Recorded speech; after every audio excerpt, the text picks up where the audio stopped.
Inkuru y'amateka kuri Padiri Thomas Nahimana. Uyu ni umunyarwanda uba mu gihugu cy'Ubufaransa, yagiye agaragara kenshi cyane mu mvugo zirimo gusebya igihugu cy'u Rwanda, nta nubwo yatinyaga rero gusebya amakuru y'igihugu cy'u Rwanda, nyakubahwa perezida wa Repubulika y'u Rwanda Paul Kagame. Padiri Nahimana, reka mbabwire ko hari inkuru yigeze gusohorwa n'ikinyamakuru cya Akadomo.com, ariko icyo gihe ni uwitwa Mpayimana Philippe yavugaga kuri Padiri Thomas Nahimana ati: mperutse mu gihugu cy'Ubufaransa, nagiranye ibiganiro na Padiri Thomas Nahimana mugaragariza uburyo akwiye gushakamo pasiporo imugarura mu gihugu cy'u Rwanda. Sinzi mwibuka neza iyo nkuru, niyo turaza guheraho kugira ngo tujye kuri iyi nkuru itunguranye, ndetse navuga ngo ni inkuru y'amateka kuri Padiri Thomas Nahimana wabaga mu gihugu cy'Ubufaransa. Hanyuma mbere gato yuko tugaruka kuri iyi nkuru, ndabizi ko tubize kuyitindaho, reka mbanze mbahe inshamake y'amakuru y'ingenzi agezweho muri aka kanya. Mbabwire ko Trump yasabye abigaragambya muri Iran kwigarurira inzego za leta. Perezida wa Leta Zunze Ubumwe za Amerika Donald Trump yasabye abanya-Iran bakomeje imyigaragambyo kwigarurira inzego za leta, abizeza ko Amerika iri mu nzira yo kubafasha. Ibi yabigarutseho mu ijambo yavugiye mu nama ya Detroit Economic Club ibereye muri leta ya Michigan muri Leta Zunze Ubumwe za Amerika, ndetse abisubiramo mu butumwa yashyize ku rubuga rwe rwa Truth Social. Yagize ati: abanyarwanda bose bakunda igihugu cyabo, mukomeze kwigaragambya, nimwigarurire inzego z'igihugu aho mubishobora, kandi mubike amazina y'abagerageza kubica ndetse no kubakora ihohoterwa, kandi bazabyishyura ku kiguzi kiri hejuru cyane. Ubutegetsi bwa Iran bwo buvuga ko imyigaragambyo iri kubera muri icyo gihugu ifitwemo uruhare runini cyane na Leta Zunze Ubumwe za Amerika ndetse na Israel, ndetse kandi wiyita intambara y'iterabwoba ishyigikiwe n'amahanga. Imyigaragambyo muri Iran yatangiye ku itariki 28 Ukuboza 2025, abaturage binubira ikiguzi gihanitse cy'ubuzima cyatewe no gutakaza agaciro kw'ifaranga ryaho ku rwego rukabije. Nyuma igaragaruka rihinduka iyo gusaba ko ubutegetsi buhinduka. Bivuga ko imyigaragambyo kugeza ubu imaze guhitana abagera ku 2,000 barimo abigaragambyaga nabo mu nzego z'umutekano, gusa iyo mibare Iran ntiyemera. Igitangira, Amerika yari yavuze ko Iran nibangamira abaturage bari kwigaragambyamu nayo izaba yiteguye kugira icyo ikora. Perezida Donald Trump yavuze ko nawe atara umubare nyakuri w'abahitanywe n'iyo myigaragambyo ntabwo yari yawumenya, agaragaza ko imyanzuro aza gufata izashingira ku mibare yemejwe. Yagize ati: turacyashaka kubona imibare nyayo, biragaragara ko hari abantu benshi cyane bari kwicwa, ariko ntituramenya neza uko bihagaze. Donald Trump kandi yabwiye abanya-Iran bari mu myigaragambyo ko ubufasha bwa Amerika buri mu nzira. Bamwe bakeka ko haba hari igitero Amerika ishaka kugaba ku butegetsi bwa Iran, kuko yavuze ko bugomba guhinduka.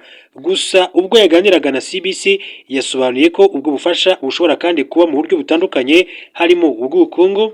Anavuga ko Amerika kandi yashyizeho imisoro mishya ku bihugu byose bikorana ubucuruzi na Iran. Gusa abayobozi ba Iran bari babanje kuvuga ko Amerika niramuka kandi bateye, nayo izibasira ibirindiro by'ingabo zayo zo mu burasirazuba bwo hagati. Nyuma Iran yaje kandi gusaba ibiganiro na Amerika ngo bihoshe uwo mwuka mubi. Mbere gato yuko tujya rero kuri inkuru ivugwa kuri Padiri Thomas Nahimana, reka mbabwire ko amakuru agezweho ubu tuvugana aka kanya ni uko u Rwanda rwohereje muri Jamaica itsinda ry'abasirikare bagomba gufasha iki gihugu gusana ibikorwa remezo byangijwe n'ikiza cy'inkubi y'umuyaga cyiswe Melissa iherutse kukibasira. Amakuru dukesha ubuyobozi bw'ingabo z'u Rwanda avuga ko aba basirikare bahagurutse ku kibuga mpuzamahanga cy'indege cya Kigali kuri wa gatatu tariki ya 14 Mutarama 2026. Aba basirikare boherejwe binyuze mu masezerano u Rwanda rufitanye na Jamaica, babarizwa muri brigade ikora ibijyanye n'ubwubatsi mu ngabo z'u Rwanda.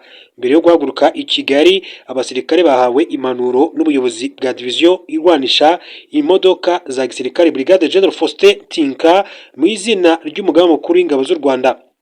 Yasabye kuzakoresha ubumenyi bwose bafite n'ubunyamwuga mu gusohoza neza ubutumwa bagiyemo, ashimangira ko ari icyizere bagiriwe n'ubuyobozi bw'ingabo z'u Rwanda. Brigade General Faustin Tinka yavuze ko ibyo aba basirikare bazakora ingaruka zabyo nziza zigomba kugera ku bo bagiye gufasha. Yabibukije indangagaciro ziranga ingabo z'u Rwanda zirangajwe imbere n'imyitwarire myiza, kuko ariyo yubakirwaho byose. Ati: indangagaciro zatumye mubona izi nshingano. Tariki ya 28 Ukwakira 2025 nibwo iyi nkubi y'umuyaga yibasiye ibice byinshi cyane bya Jamaica, cyane cyane mu gice cya St Elizabeth ndetse na Black River. Urwego rushinzwe iteganyagihe rwasobanuye ko yari ifite umuvuduko wa kilometero 298 ku isaha.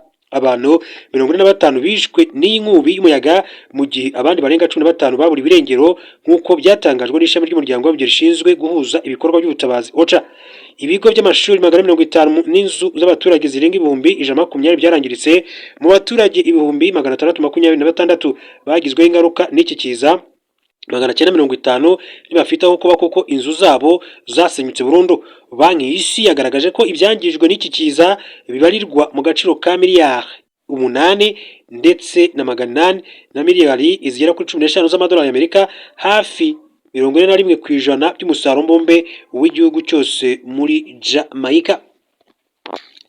Hanyuma rwose reka mbabwire ko andi makuru avugwa mbere ko tujya kuri Padiri Thomas Nahimana nuko mu gihe amezi abaye menshi cyane Abanyarwanda n'Abanyekongo bategereje ko ibikorwa byo gusenya imitwe y'iterabwoba FDLR bitangira, ubutegetsi bwa Repubulika ya Demokarasi ya Kongo kandi buri kugerageza guhimba impamvu yo kutabikora. Tariki 27 Kamena 2025 u Rwanda na RDC babifashijwemo na Leta Zunze Ubumwe za Amerika byagiranye amasezerano y'amahoro mu ngingo zayo z'ingenzi arimo gusenya FDLR bidatinze no gukuraho ingamba z'ubwirinzi u Rwanda rwashyize ku mipaka. Icyizere cy'amahoro arambye cyari cyinshi cyane ubwo amasezerano ya Washington DC yashyirwagaho umukono, kuko cyari ikimenyetso ko kera kabaye leta ya RDC yavugaga ko umutwe wa FDLR utabaho cyangwa se ko abarwanyi babo bashaje, yemeye ko ubaho kandi ko ubangamiye umutekano w'akarere. Ariko iki cyizere ni cyamaze kabiri kuko leta ya RDC ibinyujije mu matangazo no mu biganiro bitandukanye binyura mu bitangazamakuru yatangiye kugaragaza ko ishishikajwe n'ibifitiye inyungu bikubiye mu masezerano y'amahoro, ibindi nko gusenya FDLR no gucyura impunzi z'Abanyekongo ibishyira ku ruhande. Igitutu cy'umuhuza cyatumye tariki ya 10 Ukwakira 2025 igisirikare cya RDC kandi gisora itangazo ubutegetsi bwa Felix Tshisekedi butemera, gisaba abarwanyi ba FDLR kurambika intwaro kandi ngo nibatabibahiriza bazagabwaho ibitero. Abasirikare b'Abanyekongo basabwe kandi guhagarika gukorana nabo. Nyuma y'ukwezi kumwe iri tangazo risohotse, umuvugizi wa FDLR mu rwego rwa gisirikare Lieutenant Colonel Octavien Mutimura yatangaje ko bagenzi be badateze kurambika intwaro, aremeza ko bafite abarwanyi benshi cyane biteguye kurwana mu gihe baterwa. Kuri Padiri Thomas Nahimana uyu mugabo, reka mbabwire ko Padiri Thomas Nahimana hari inkuru yigeze yandikwa n'ikinyamakuru rya Kadomo cyandikira ku butaka bw'u Rwanda hari tariki ya 10 ukwezi kwa 10 2024, aho Nahimana yagiraga ati yerekanye ikinyoma cya Padiri Thomas Nahimana nyuma y'ibiganiro bagiranye.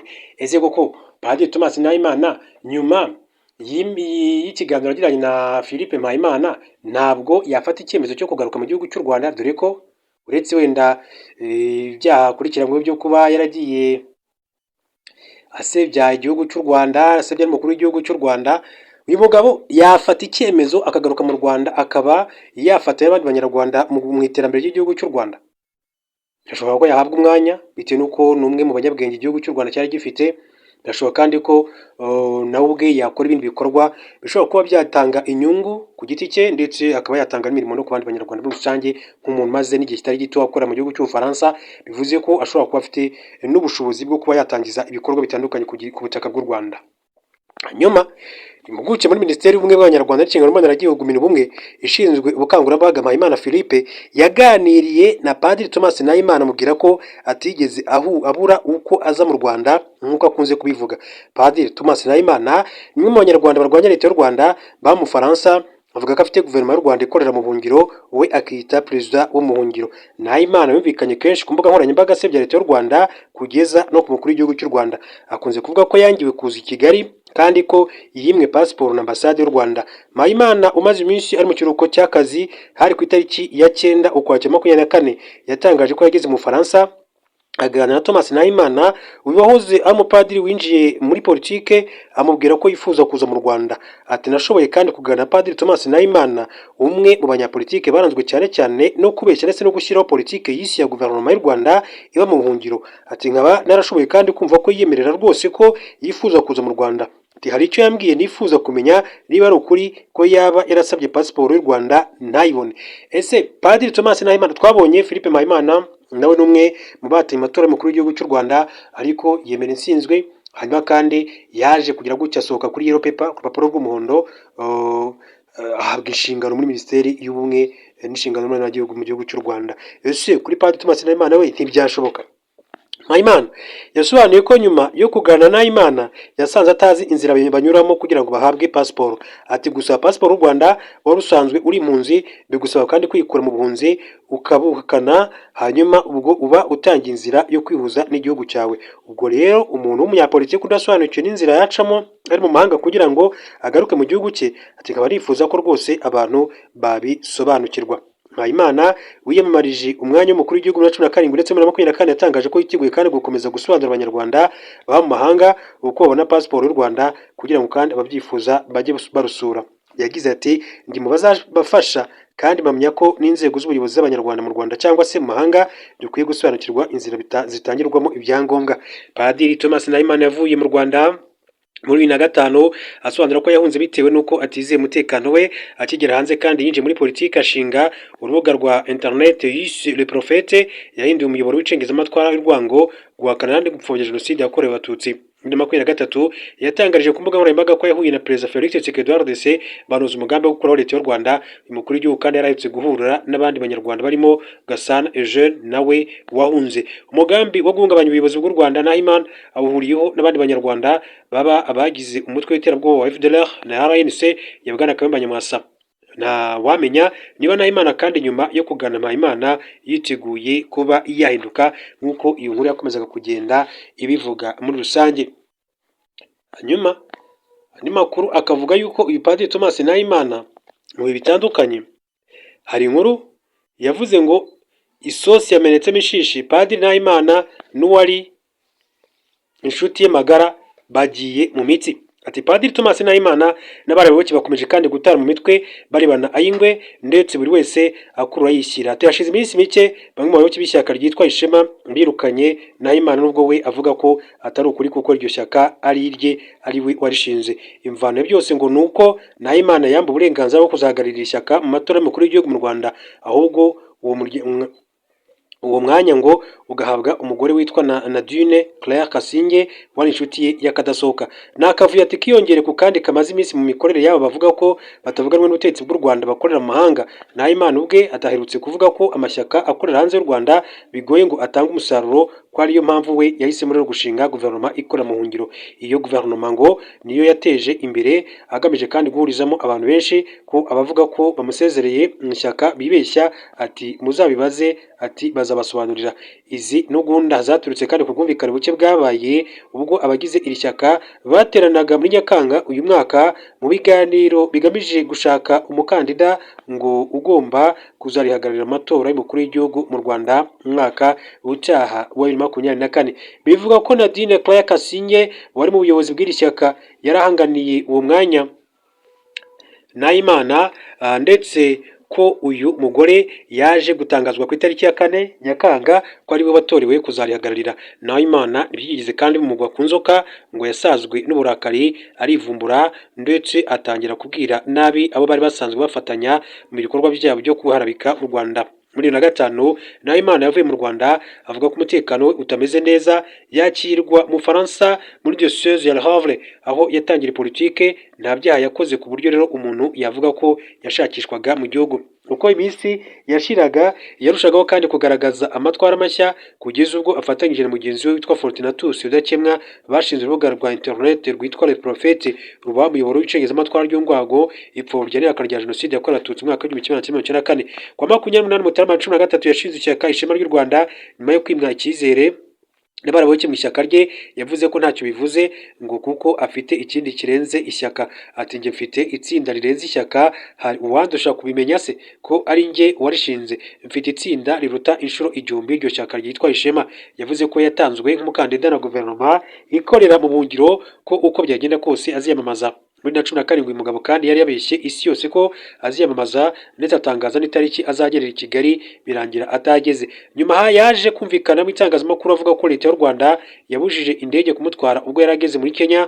Mu gihe amakuru yizewe yagaragaje ko atigeze ahaguruka i Burayi kuri inshuro, kandi ngo nta n'umuntu n'umwe ngo uzamubuza kugera mu Rwanda nk'uko yavugaga, ngo kuko ngo yiyongere ku bushobozi. Ati nta muntu uzaduhagarika, ati twagenda no mu ndege yacu, ubushobozi bwariyongereye, ati tuzajya mu Rwanda. Ubushobozi yavugaga ko yabonye bivuga ko bushingiye ku bivugwa ko yahuye na Perezida Felix Tshisekedi atukomeje gupfunda imitwe hose ashaka gutera ingabo mu bitugu abatavuga rumwe n'ubutegetsi bw'u Rwanda kugira ngo bahungabanye umutekano warwo. Nahimana yavuze ko yakiriwe na Tshisekedi nka perezida wa guverinoma y'u Rwanda ikora mu buhungiro, ndetse ko bombi kandi baganiriye ku bibazo biriho. Ati hariya n'urugamba rwo guharanira impinduka mu Rwanda, harimo n'ingingo y'uko ngo Nahimana yakwiyamamariza kuyobora u Rwanda nk'uko icyo gihe byavugwaga. Kasingye na Nahimana barahanganye.